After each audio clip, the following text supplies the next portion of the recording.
এক একটা শহর কিংবা গ্রামীণ জনপদ মুখর ছিল মানুষের পদচারণায়। স্বপ্নেরা কড়া নাড়ত বিরামহীন। একদিন হঠাৎ পৃথিবী এবং বাংলার মানচিত্রে ভয়াল ভাইরাসের হিংস্র থাবা। ছিন্ন ভিন্ন যাপিত জীবন, কেবলই মৃত্যু শঙ্কা। তবু ঘুরে দাঁড়ানোর সম্মুখ যুদ্ধে একদল স্বপ্নবাজ মানুষ, যাদের চোখ কিংবা করটির ভিতর দুঃসহ দিন বিদায়ের শপথ। বুকের পাঁজর জুড়ে ভালোবাসার বাংলাদেশের উর্বর মাটির উন্মাতাল ঘ্রাণ।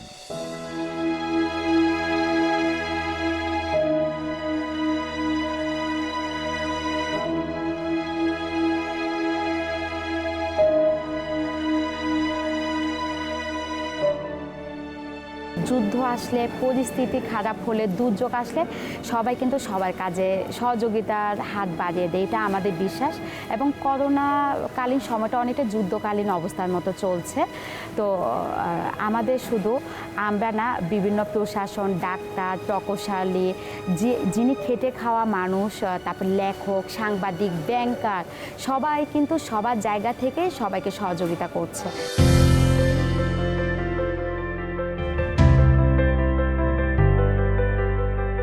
শাহজাহানপুর রেল কলোনিতে বিদ্যানন্দের অস্থায়ী এই রান্নাঘরে এসেছি। শহরের অসংখ্য অভুক্ত মানুষের খাবার তৈরিতে প্রতিদিন বুক চেতিয়ে লড়ছেন এখানকার 21 জন শ্রমিক। সামান্য কয়েক ঘন্টার বিশ্রাম শেষে আবারও চাঙ্গা এক একটি কর্মঠ শরীর।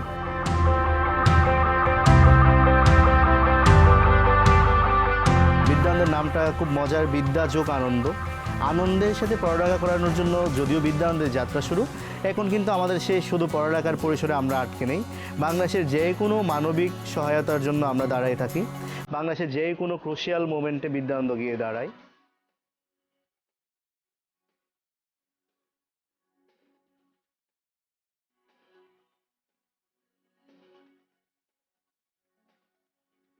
আমাদের 1 টাকায় আহার প্রকল্পের আওতায় আমরা খাবারটা শুরু করি, যেটা 365 দিন ধরে যেই প্রকল্প চলমান থাকে সেটা আমরা আরও বড় স্কেলে করার চেষ্টা করে থাকি। প্রথমত আমরা ঢাকার 3টা কিচেনে চালু করি, তারপরে চট্টগ্রামের একটা কিচেন যুক্ত হয়। সবগুলো কিচেন মিলিয়ে পুরো ঢাকা এবং চট্টগ্রামে প্রতিদিন প্রায় 24,000 মানুষের জন্য আমরা খাবার তৈরি করি।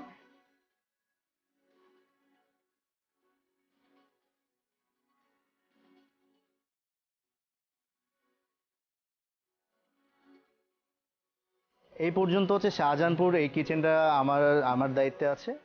এখানকার রান্নাবান্নার প্রসেসগুলো আমি দেখছি, বিতরণের প্রসেসগুলো দেখছি। আমাদের স্বেচ্ছাসেবকরা এক একজন এক এক জায়গায় কাজ করছে। যেমন আমাদের মিরপুরের যে পল্লবীর মেইন শাখা আছে সেখানে একটা টিম কাজ করছে, ওয়ারিতে একটা টিম কাজ করছে, কেরানীগঞ্জে ওয়ার হাউসে একটা টিম কাজ করছে, চট্টগ্রামে একটা টিম কাজ করছে, রাজশাহীতে একটা টিম কাজ করছে, তারপরে রংপুরে একটা টিম কাজ করছে, রাজবাড়ীতে একটা টিম কাজ করছে, কক্সবাজারের রামুতে কাজ করছে। এরকম আমাদের বিভিন্ন সেন্টার এবং অস্থায়ী সেন্টারগুলোতে বিভিন্ন স্বেচ্ছাসেবক 2-3 জন 4 জন করে স্বেচ্ছাসেবক তারা কাজ করে যাচ্ছেন। আমাদের এই বাবুর্চি টিম যারা কাজ করে যাচ্ছে, গত 1.5 মাস ধরে দিনের পর দিন অমানসিক পরিশ্রম করে যাচ্ছে তারা।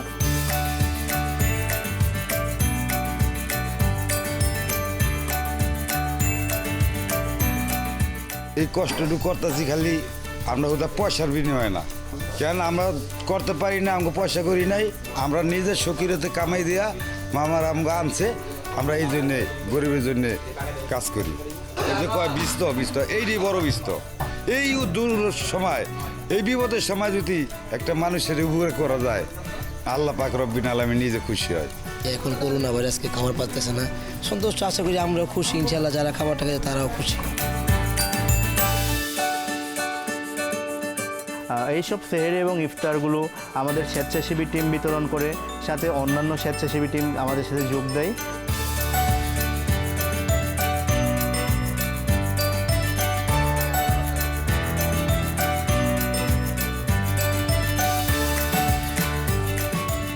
ঢাকার আশপাশ যেই বস্তিগুলো আছে স্লাম এরিয়াগুলো, তো সেই এরিয়াগুলোতে যাচ্ছি। তো ঢাকার এক পাশ থেকে আমরা শুরু করছি, তো সেখান থেকে আসছে রোটেশন করতে করতে, যেমন একটা ফ্যামিলিকে আমরা খাবার দিয়ে থাকি ঘর অনুযায়ী, ঘরে ঘরে গিয়ে আমরা খাবারটা পৌঁছে দিই।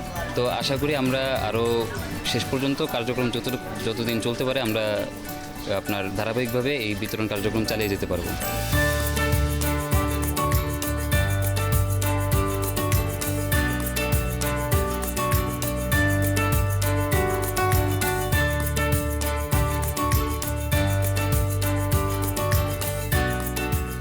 আজকে আমাদের এই কাজতপুর এলাকায় এই বিদ্যানন্দ আমাদের জন্য কিছু উপহার নিয়ে এসেছে এবং এটা সত্যি আমাদের জন্য বৃহৎ একটি উপহার আর কি। এই সময় এই আমাদের গারো কমিউনিটির খুব উপকারী বলা যায় আর কি।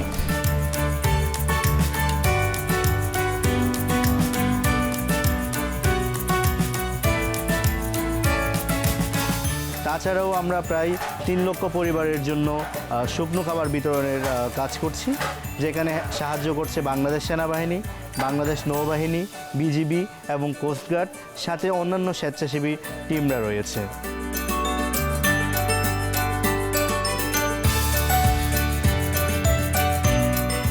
বিদ্যানন্দের এই যোদ্ধাদের এক একটি রাতের সাথে জড়িয়ে আছে হাজারো পরিবারের গল্প। সেসব গল্প শুনবো, তবে ছোট্ট একটি বিরতির পর। সে পর্যন্ত সাথেই থাকুন।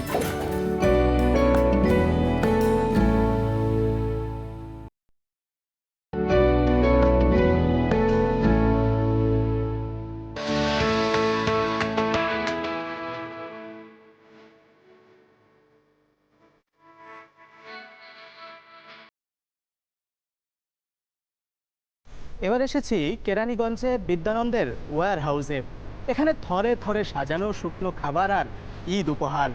এখান থেকেই দেশের বিভিন্ন প্রান্তের প্রায় 3 লাখ পরিবারের হাতে পৌঁছে যায় এসব উপহার। আর সেখান থেকেই শুরু নতুন এক গল্পের, নতুন এক স্বপ্নের।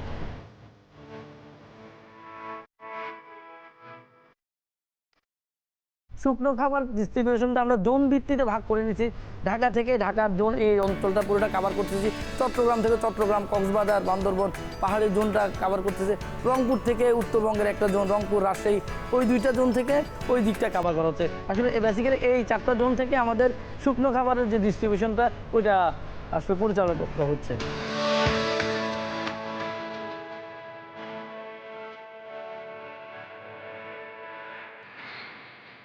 করোনাকালীন কার্যক্রমটা প্রথমটা আমরা শুরু করি শরীরে তাপমাত্রা মাপার মাধ্যমে, সচেতনতার মাধ্যমে আর হ্যান্ড স্যানিটাইজার ব্যবহার করার মাধ্যমে। এপ্রিলের মাঝামাঝি সময় আমরা মাস্ক বিতরণ শুরু করি।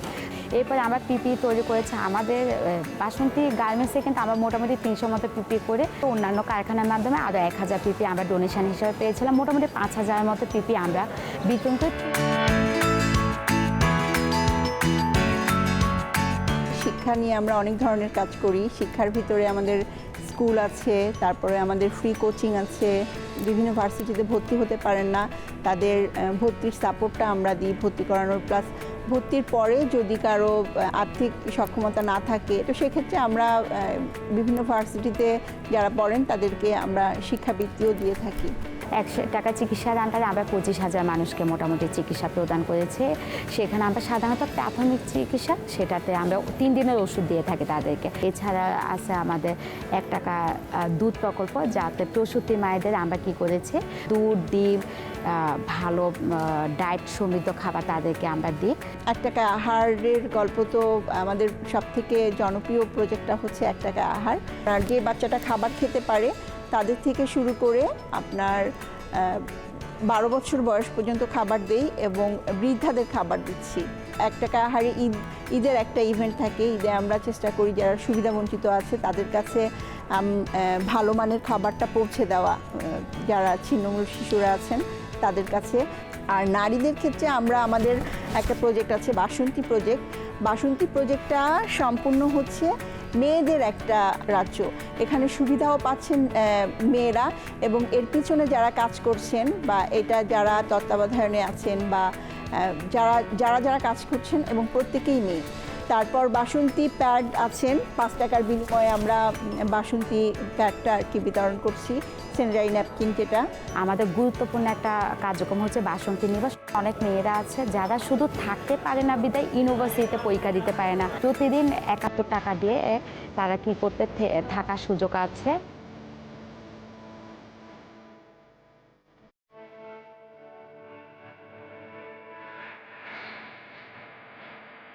আমি ছাড়া আমরা দুর্যোগকালীন যে কোনো কাজ, সচেতনতামূলক যে কোনো কাজ করি। দুর্যোগ কল্যাণ কাজের মধ্যে আমাদের বন্যা থাকে, সাইক্লোন থাকে, খরা থাকে।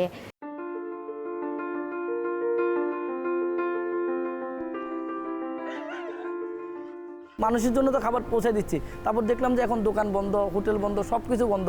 যে আমাদের রাস্তায় যে কুকুর থাকে, বিড়াল থাকে, এগুলোর অবস্থা এরকম যে আগে যে কুকুর একদম মানুষদেরকে ধীরে করে তাড়াই আসতো, দেখা গেলো যে সে একপাশে মরার মতো পড়ে আছে, কারণ শুধুমাত্র খাবারের জন্য, কারণ সে খাবার পাচ্ছে না। তো আমরা কি করলাম, আমরা একটা খাবার রান্না করে কুকুরগুলোর কাছে ডিস্ট্রিবিউশন করা শুরু করলাম। মানে কি ওদেরকে একটা বাড়ি থেকে একটা নির্দিষ্ট জায়গায় দেওয়া শুরু করলাম যে তারা খাচ্ছে।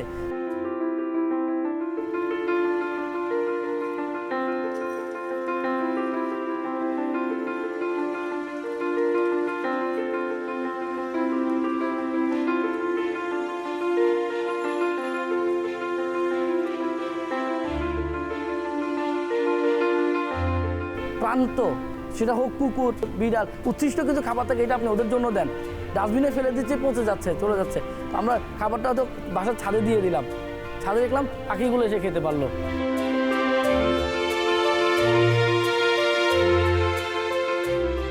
রোজায় সেহরি কিংবা ইফতার, শুকনো খাবার কিংবা ঈদ উপহার, যে কোনো দুর্যোগে মানুষের পাশে দাঁড়ানোই যেন বিদ্যানন্দের প্রতিদিনের রুটিন। এই বিশাল আয়োজনের স্বচ্ছতা নিয়ে কখনো কি প্রশ্ন উঠেছে? সবই জানবো, তবে একটি ছোট্ট বিরতির পর। সে পর্যন্ত ভালোবাসার বাংলাদেশের সাথেই থাকুন।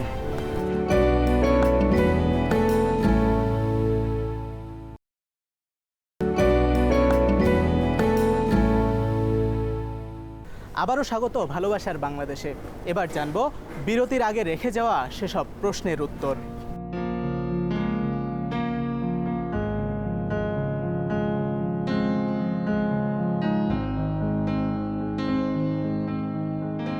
সাম্প্রতিক সময়ে একটা ঘটনা ঘটে গেছে, যেটা নিয়ে সব একটু কনসার্ন ছিল এবং এটা নিয়ে হয়তো নেগেটিভও কিছু ফিডব্যাক এসেছে, কিন্তু আসলে বিষয়টা আমাদের জন্য খুবই স্বাভাবিক একটা জিনিস ছিল। আমরা কিন্তু কখনো পজিশন বা পোস্ট নিয়ে চিন্তা করি না, এটা কিন্তু আমাদের অবস্থান।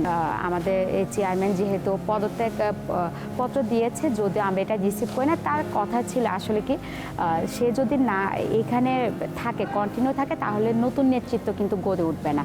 সেই কারণে নতুন নেতৃত্ব গড়ে ওঠার জন্য সে কিন্তু পদত্যাগ করেছে। কিন্তু সে পদত্যাগ করলে আমরা কিন্তু অ্যাজ এ লিডার হিসেবে এবং সুপার পারসন হিসাবে আমরা কিন্তু তাকে ওবে করবো। আমাদের বিদ্যানন্দ টিমটা এই ক্যাটাগরিতে চলে আসছে। আশা করি কিশোর কুমার দাস আমাদের সাথে থাকবে। সে যদি কোনো পোস্টও না থাকে, আমরা কিন্তু অ্যাজ এ পারসন হিসাবে, অ্যাজ এ লিডার হিসাবে তার পথ ধরে কিন্তু আমরা এগোতে চাই, আমরা সেভাবে কিন্তু আগাবো।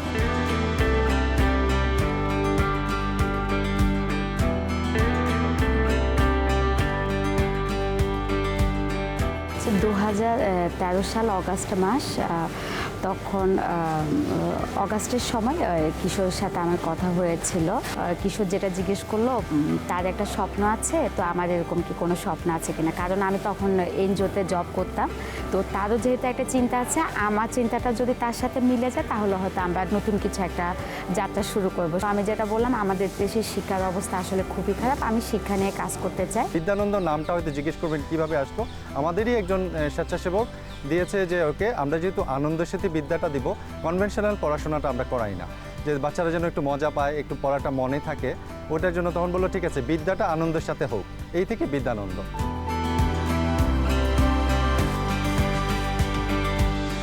তো স্বচ্ছতাটা যেটা করি এখানে, যেমন আমরা যে অনুদানটা পাই, এটার একদম প্রতিটা অনুদানের হিসাব রাখা হয়। মানে যে টিম, এখানে কয়েকটা প্রসেস আছে, যে একটা টিম রাখে, আরেকটা টিম ভেরিফাই করে, এবং আমাদের এক্সটার্নাল অডিট আছে যারা ফাইনালি এটা আপনার এইটাকে সার্টিফাই করে যে না এগুলো ঠিক আছে। তো অনুদান থেকে আসা থেকে শুরু করে প্রতিটা খরচ এবং 1 টাকার খরচও আমাদেরকে হিসাব রাখতে হয়।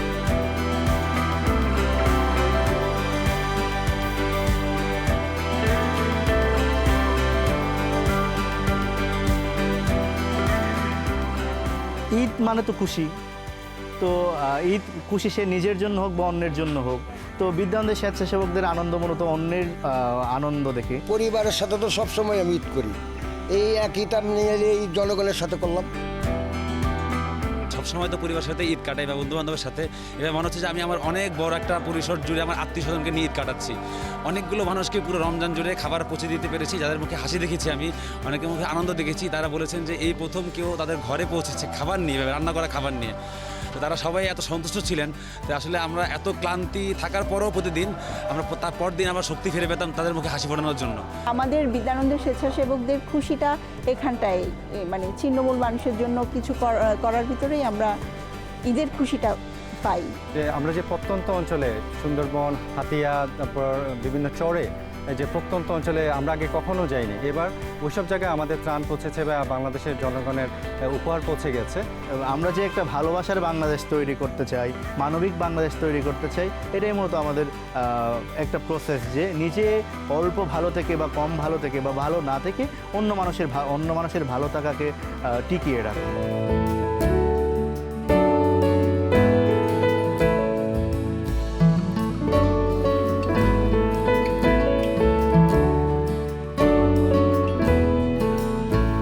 বিদ্যানন্দের এই নিরন্তর প্রচেষ্টা কিছু মুখের হাসি কিংবা ক্ষুধা মেটানোর জন্য।